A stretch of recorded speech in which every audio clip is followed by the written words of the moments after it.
ఫ్యాక్టరీలు పెట్టే వాళ్ళందరూ పారిపోయారు. సర్వనాశనం చేసావు దరిద్ర పెదవా.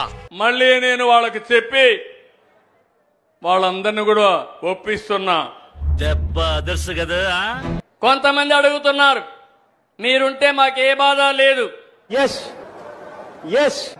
వాస్తవం అధ్యక్ష. ఇది మళ్ళీ వేరే వాళ్ళు వస్తే, మళ్ళీ ఆ భూతం వస్తే మా పని ఏంటని అడుగుతున్నారు. నా పరిస్థితి ఏమిటో నాకే అర్థం కావడం లేదు.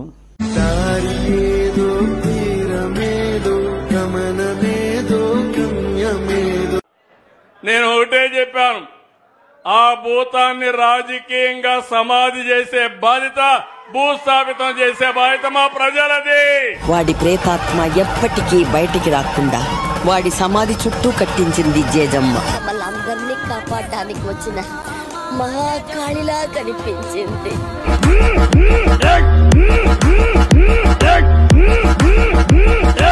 నిన్ను కన్న తల్లే నిన్ను చీత్కరించుకుంది. నీ తోడబుట్టిన వాళ్ళ నీ సిస్టర్ గాని నిన్ను చీత్కరించారంటే నువ్వు ఎంత పెద్ద నీచ్ కమీనో అందరికీ తెలుసు.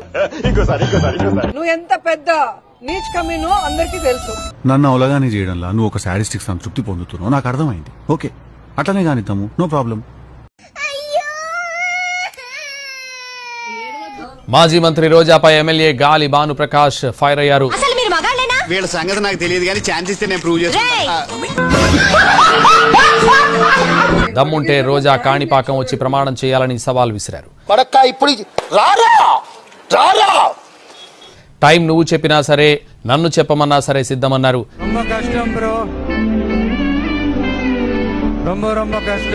గత 5 ఏళ్లుగా ఇసుక, బియ్యం అక్రమ రవాణాలో రోజా, ఆమె అన్నదమ్ములకు, ఆమె అనుచరులకు సంబంధం లేదని చెప్పగలదా, ప్రమాణం చేయగలదా అని ప్రశ్నించారు.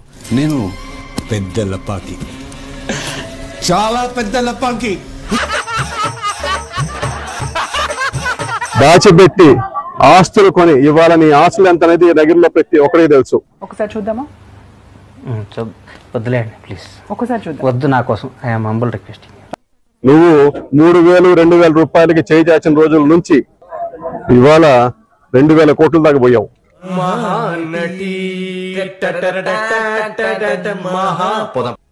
2,000 కోట్లు. ఆమె 2,000 రూపాయలకి ఏ పన్నా చేసేది.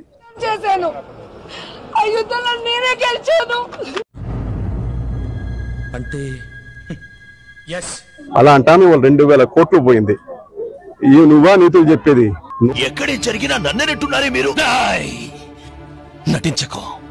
అందుకు నమస్కారం. మహిళా లోకం అసహించుకునేలా, సభ్య సమాజం తలదించుకునేలా ఒక మాజీ మహిళా మంత్రిపై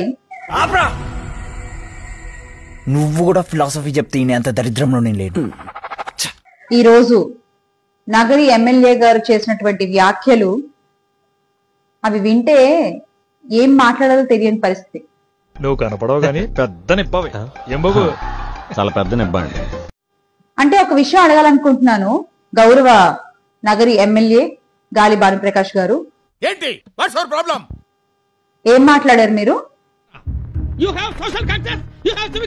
వ్యాంప్ కి ఎక్కువ, హీరోయిన్ కి తక్కువ. ఇలాగేనా అండి మీరు ఒక మహిళ గురించి మాట్లాడేది? పతివ్రత పర్వాణం అంటే పొద్దున్న దాకా చల్లారలేదంట, అట్టుంటాయి నీ మాటలు. నువ్వు మళ్ళా నాయకుడు అంటే ఇలా ఉండాలి, అలా ఉండాలి, ఫ్రంట్ చూడు, బ్యాక్ చూడు అని మాట్లాడుతావు.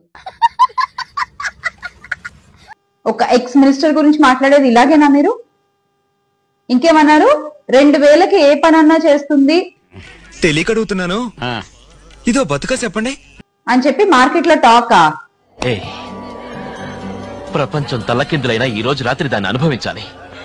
10,000 రూపాయలు అప్పు తెచ్చిన దాని మొహం మీద పారేస్తాను. అది వస్తుంది, అడుగుస్తాను. ఏం మాట్లాడుతున్నారు సార్ మీరు? అంటే సినిమా వాళ్ళంటే ఎందుకంత చులకన మీకు? అయినా బ్రహ్మం గారు ఎప్పుడో చెప్పారులేండి, దొంగలు రాజ్యాలు వెళ్తారు, వేశ్యలు నీతులు చెప్తారు అని. ఇందులో దరిద్రం ఏంటంటే నీతులు కూడా మీరే చెప్తారండి. అదే ఏం ఫీల్ ఉండదు మామయ్య.